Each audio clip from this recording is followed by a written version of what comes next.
Walang nagbigay.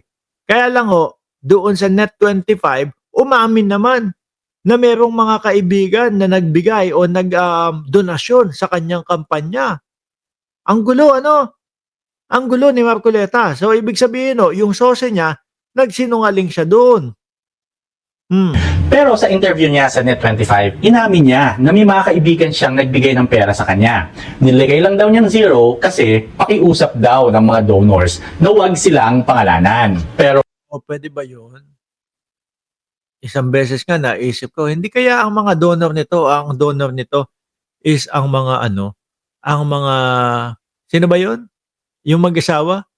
Ang mga diskaya? No, kaya ganun ka sobra katanggol itong si Marcoleta sa mga diskaya. Sir Odi Lenon, shoutout po sa inyo. the law is very clear. No person elected to public office shall enter upon his duties of office until he has filed a statement of contributions and expenditures herein required. Ayun yung sose.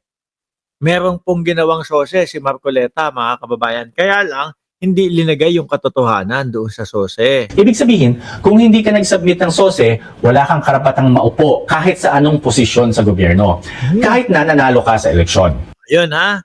Ngayon, sasabihin ni Marcoleta, nag-submit naman daw siya ng SOSE. Hindi lang nga katotohanan ang nakalagay doon. Pero, nag-submit siya. Paano yan? Well, ayon sa COMELEC, ang pag-submit ng full SOSE ay katumbas ng hindi pag-file ng SOSE. Naku po, ayan na, sinasabi ko sa inyo mga kababayan.